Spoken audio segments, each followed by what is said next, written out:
Hello बच्चों। तो हम आपके लिए एक अच्छा सा टॉपिक लेके आए हैं, परिमेय संख्याओं का पुनर्भ्रमण, रीविजिटिंग ऑफ रेशनल नंबर्स। सबसे पहले ये जान लेते हैं कि परिमेय संख्याएं किस किस रूप में लिखी जा सकती हैं। देखिए, परिमेय संख्या तो P अपान Q के रूप की होती है, सबको पता है ये, जहाँ P और Q पूर्णांक है और Q नॉट इक्वल्स टू 0। परंतु इन्हें हम दो अन्य रूपों में भी लिख सकते हैं, जैसे कि 5/4 को 1.25 लिख सकते हैं, 6/5 को डिवाइड करके 1.2 आ जाता है। तो इन दोनों ही संख्याओं में हमने देखा कि जब 5 को 4 से भाग या 6 को 5 से भाग करते हैं तो दशमलव के बाद हमारी भाग की क्रिया 1, 2 या 3 चरणों के बाद समाप्त हो जाती है। तो ऐसी संख्याएं जिनमें कि हर से अंश को भाग करने पर उस यदि भाग की क्रिया समाप्त हो जाती है, कुछ स्टेप्स के बाद आगे भाग देना नहीं पड़ता है, तो ऐसी संख्याओं को कहते हैं साम दशमलव संख्याएं। और जिनमें हर से अंश को भाग करने पर भाग की क्रिया लगातार होती ही रहे और जो अंक आए, भागफल आए, उसमें कोई अंक 1 या 2 या 3 या और अधिक अंक बार बार उसी क्रम में आते रहे। अर्थात वो संख्या कैसी हो, अशांत हो और आवर्ती हो। आवर्ती होने का मतलब बार बार वही अंक आ रहे हैं, और अशांत का मतलब उसका कहीं अंत नहीं होता है। जैसे 9/11, 1/3, इनको अगर भाग करें तो इस प्रकार से संख्या आती है 0.818181। अच्छा, इसको हम ऐसे भी लिख सकते हैं 0.81 और इसके ऊपर 8 और 1 के ऊपर एक बार लगा देते हैं, या फिर ऐसा भी लिखा होता है कहीं कहीं बुक्स में, इस तरह से 2 पॉइंट्स रख देते हैं ऊपर, या इसको 0.3 बार या 0.3 के ऊपर एक पॉइंट लगा दिया, डॉट लगा दिया एक। इस प्रकार से भी परिमेय संख्या को लिख सकते हैं। अब हम ये सीखेंगे कि किसी शांत दशमलव संख्या जो होती है कोई, तो उसकी पहचान कैसे करेंगे बिना एक्चुअल भाग दिए हुए। या तो हम भाग करते हैं वास्तव में, तब हमको पता लगता है कि कितने स्टेप्स के बाद ये क्रिया का अंत हो जाएगा और संख्या शांत दशमलव होगी। तो बगैर लंबी प्रक्रिया के, भाग की लंबी प्रक्रिया को करे बिना किस प्रकार से बता सकते हैं कि वो संख्या शांत दशमलव है। तो देखते हैं उदाहरण से 0.375 में डेसिमल को हटाएं तो ये संख्या बन जाती है 375/1000। 375 के फैक्टर कर लेते हैं, 3 × 5 क्यूब हुए, और इसके हो जाएंगे 2 to the power 3 × 5 to the power 3, 1000 के। जो फैक्टर कॉमन हो उसको काट दिया, कैंसिल हो गया, ये रह गया हमारा 3/2 to the power 3। 3/2 to the power 3 का मतलब क्या होगा, 3/8 हो गया, 3/8। तो ये संख्या P/Q के रूप में लिख गई है, अभी तो इस रूप में थी। तो यहाँ पर 3/2 to the power 3 आ गया है। इसको हम चाहे तो ऐसा लिख सकते हैं × 5 to the power 0, क्योंकि 5 की पावर 0 का मतलब एक ही होता है, किसी भी संख्या पर पावर 0 लगा दें तो उसकी वैल्यू 1 हो जाती है। दूसरा एग्जाम्पल लेते हैं हम 0.104, 104/1000 आएगा। यहाँ पर इसके भी फैक्टर कर लिए, तो फैक्टर आ गए हमारे 13 × 2 to the power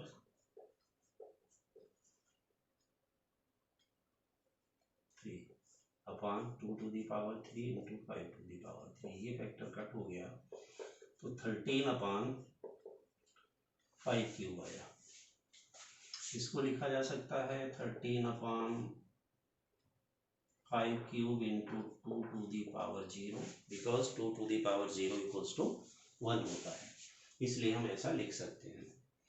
एक एग्जाम्पल और लीजिए 0.098, इसको लिखें P1Q की फॉर्म में, डेसिमल हटाएं तो 98/1000, इसके फैक्टर किए 2 × 7² 2³ 5³ ये बनेगा, 1 2 कैंसिल हो गया तो 7² 2² × 5³ और 49/2² × 5³। तो इन तीनों एग्जाम्पल से हमने देखा कि कोई भी डेसिमल नंबर हो, शांत दशमलव वाली संख्या, यदि हम उसको P/Q के रूप में लिखते हैं तो Q के जो फैक्टर करते हैं, अभाज्य गुणनखंड करते हैं, तो वे गुणनखंड या तो 2 आएगी कोई, या तो 5 कुछ आएगा, या फिर दोनों ही आएगी, 2 की पावर भी आएगी कुछ और 5 की भी कोई पावर आएगी। तो यहाँ 2 की ही पावर आई थी, लेकिन हमने इनटू में उसको 5 लिख दिया और यहाँ 2 लिख दिया। तो इस प्रकार से हमने देखा कि किसी भी शांत दशमलव संख्या का जो हर है उसके गुणनखंड वो 2 शांत दशमलव संख्या वह परिमेय संख्या होती है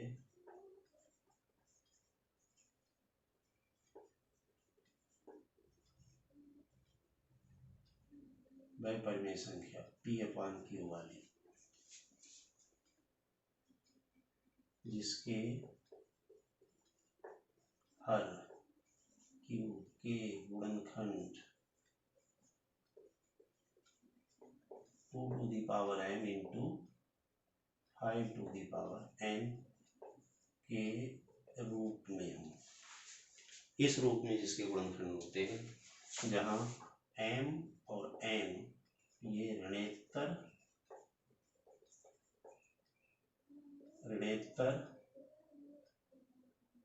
पूर्णांक है।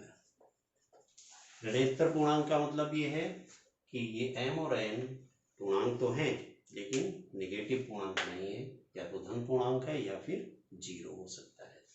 तो इसी आधार पर देखिए हमने इससे कंपेयर कीजिए, इससे कंपेयर करने के लिए यहाँ 2⁵ के इंटू में 5⁵ लिख दिया है। तो यहाँ m के स्थान पर 3 हो गया और n हो गया 0, इसमें m हो गया 0 और n हो गया 3, यहाँ पर m 2 और n हो गया 3। तो शांत दशमलव संख्या की यही पहचान है कि उसके हर के गुणनखंड करें, और हर के गुणनखंड करने से पहले भी एक चीज ये देख लेंगे कि उसे न्यूनतम रूप में लिखा जाए। यदि अंश और हर में कोई फैक्टर कॉमन है तो पहले उसको कैंसिल करें, उसके बाद फिर हर के गुणनखंड करें और उसे 2m × 5n के रूप में अगर लिखना संभव हो तो वो संख्या शांत होगी, और अगर ऐसा नहीं हो पा रहा है तो वो संख्या अशांत अनावर्ती होगी, अशांत आवर्ती होगी, अशांत आवर्ती संख्या होगी। अदरवाइज जैसे कोई एक एग्जांपल लेते हैं, अशांत आवर्ती होगी 64/455, फैक्टर किए 455 के फैक्टर हो गए 5 7 13, 5 7 13, कोई फैक्टर कट नहीं रहा। तो यहाँ पर देखिए हर के जो अभाज्य गुणनखंड हुए हैं उनमें 5 तो आया है लेकिन 2 नहीं आया है, और साथ में 7 और 13 भी गुणनखंड में आया है जो कि एक्स्ट्रा है। आना क्या चाहिए था, 2m × 5n की फॉर्म में होना चाहिए, जो कि हर के गुणनखंड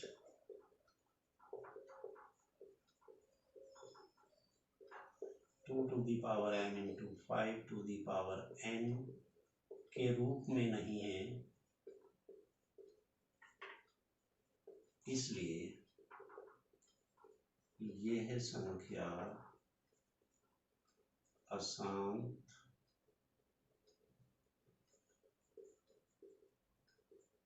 और आवर्ती होगी।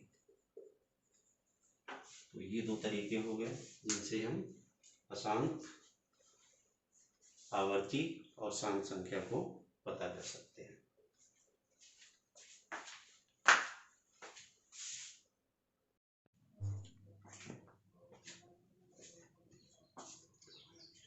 आगे अब देखते हैं परिमेय संख्या जो P/Q के रूप में यदि लिखी है तो उसे दशमलव रूप में कैसे लिखते हैं। तो एग्जाम्पल के लिए 7/8 एक नंबर है।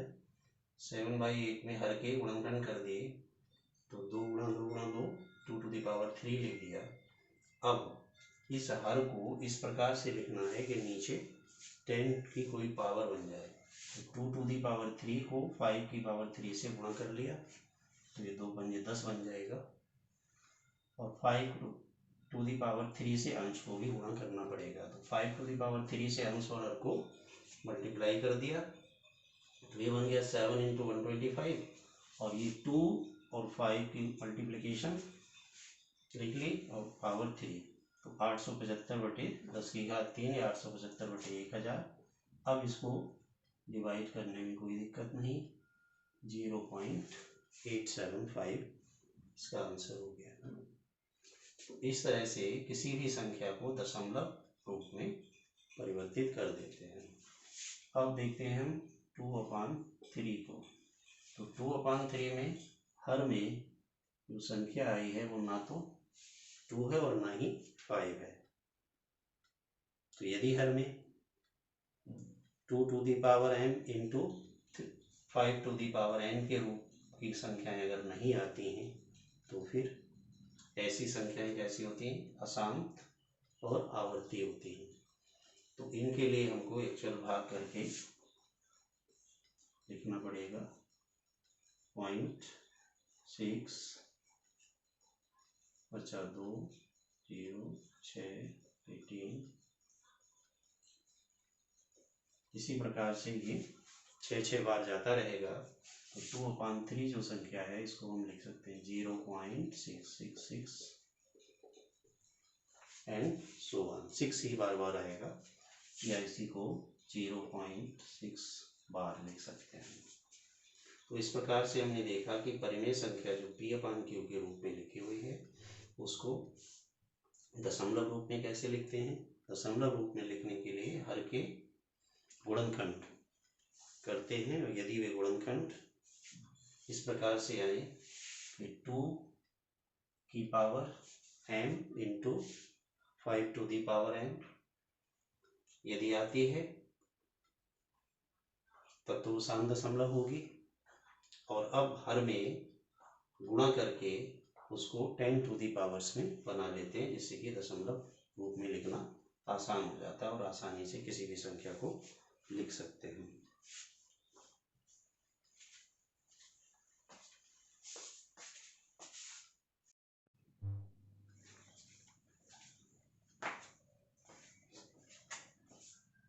तो एक्सरसाइज 1.4 NCERT क्वेश्चन नंबर 1, बिना लंबी विभाजन प्रक्रिया के बताइए कि निम्नलिखित परिमेय संख्याओं के प्रसार शांत हैं या अशांत आवर्ती। तो पहला क्वेश्चन है फर्स्ट पार्ट 13/3125 13/3125 5⁵5 होना। अंश और हर दोनों के गुणनखंड अभाज्य गुणनखंड कर लिए। अब ये बताना है कि शांत कौन सी है और अशांत आवर्ती कौन सी है। तो इसके लिए हमने पीछे पढ़ा था कि शांत संख्या वो होती है, शांत दशमलव संख्या वो परिमेय संख्या होगी जिसके हर के गुणनखंड 2⁵5 इंटू n⁵n की फॉर्म में आ जाए। 2m इंटू 5⁵n के फॉर्म में आए। तो यहाँ पर ये फैक्टर आए हमारे, इसको हम लिख सकते हैं 5⁵5 इंटू 2⁵0। 2⁵0 इक्वल्स टू 1 होता है इसलिए लिख सकते हैं। तो ये 2m इंटू 5⁵n के रूप में हर के गुणनखंड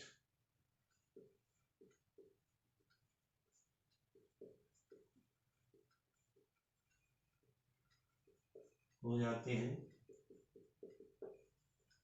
इसलिए यह शांत दशमलव संख्या है। तो ये शांत दशमलव हो गई। इसी प्रकार 17/8 के करें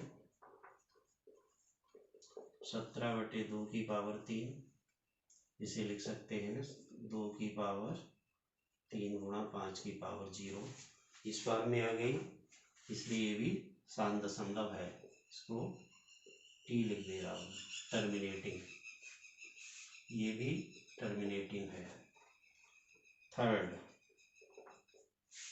64/455 2 to the power 6 अपॉन 455 के फैक्टर हुए 5 7 13, तो ये नॉन टर्मिनेटिंग हो गई, अशांत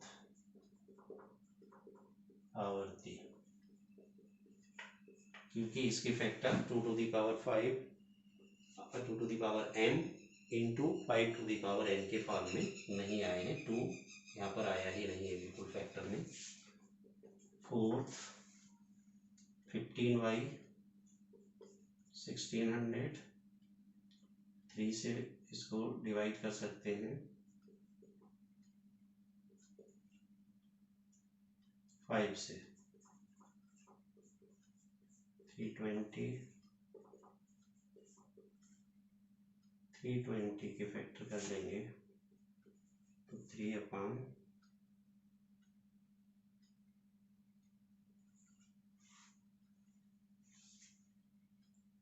to the power 3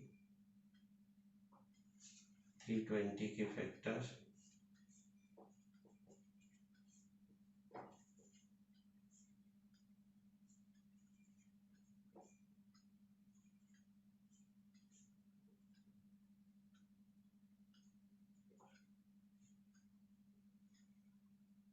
2 to the power 6 into 5, ये उसी फॉर्म में आ गए हैं, इसलिए टर्मिनेटिंग हो जाएगी, शांत।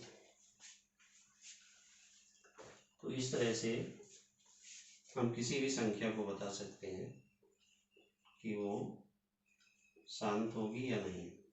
23 अपॉन इसके फैक्टर करते हैं 3 to the power 5 आया है, तो इसलिए ये नॉन टर्मिनेटिंग हो गई। ये कैसे होगी? नॉन टर्मिनेटिंग, क्योंकि यहाँ 2 और 5 फैक्टर में आया ही नहीं है। सिक्स्थ पार्ट,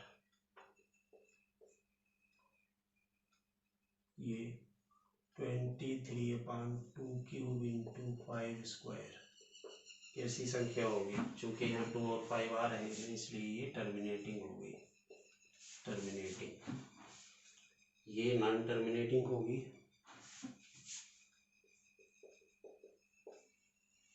क्योंकि 7 भी आ रहा है।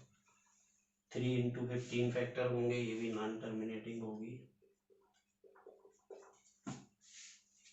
इसकी फैक्टर्स 2 और 5 की फॉर्म में आ जाएंगे, 35/2 इंटू 5 स्क्वायर, तो ये टर्मिनेटिंग हो गई।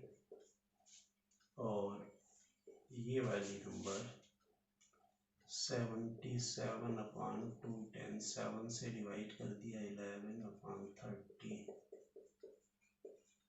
30 के फैक्टर करेंगे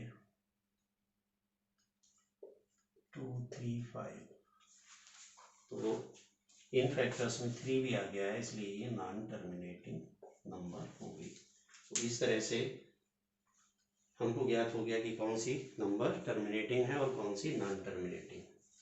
अब क्वेश्चन नंबर 2 को सॉल्व करते हैं। क्वेश्चन नंबर 2, क्वेश्चन नंबर 2 में क्या है कि वही क्वेश्चन नंबर 1 के ही जो पार्ट्स जिनमें की संख्याएं टर्मिनेटिंग थी, उन्हीं का दशमलव प्रसार लिखना है। उसका तरीका भी पीछे बताया जा चुका है। तो answer number 2,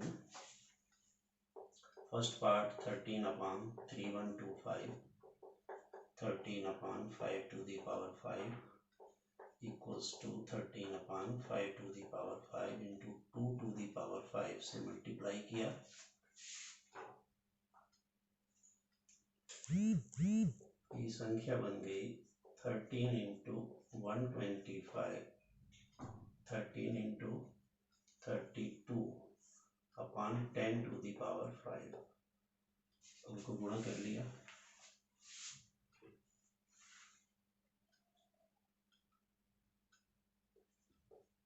upon 10 to the power 5, 416 decimal 5 places के बाद लगा दिया। ये हो गई दशमलव संख्या, इसका दशमलव प्रसार किया गया। इसी प्रकार से 17/8 का करेंगे, इसको रब कर देगा।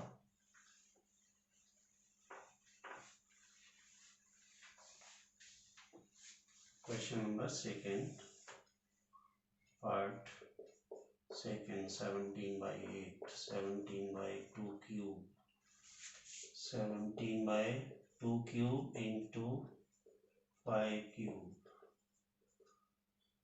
ये हो गया 17 into 125 अपॉन 10 क्यूब।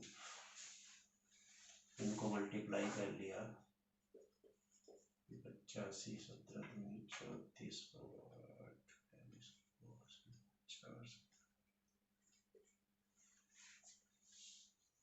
2125 अपॉन में 10 क्यूब, डेसिमल 2 प्लेसेस के बाद तो 2.125 इसका आंसर हो गया। तो इस तरह से हमको दशमलव रूप में इनको बदल देना है। जो भी टर्मिनेटिंग होगी, नॉन टर्मिनेटिंग को नहीं करना है। ये तो नॉन टर्मिनेटिंग थी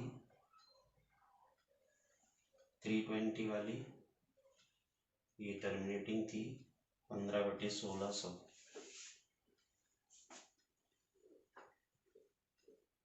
fifteen upon 1600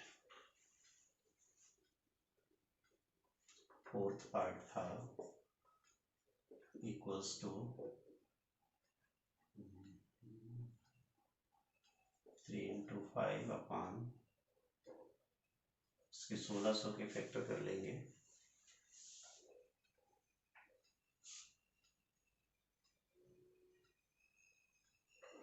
2 to the power 6 into 5 to the power 2, 3 into 1 5 cancel हो गया, इससे 2 to the power 6 into 5 रह गया। अब इसको बनाना है हमें 10 to the power में, तो यहाँ 5 to the power 1 है, इसलिए मल्टीप्लाई कर दिया 5 to the power 5 से। 3 into 5 to the power 5, 3125 upon, ये हो गया 2 to the power 6 into 5 to the power 6, यानी इतना upon 10 to the power 6 equals to 0.9375 upon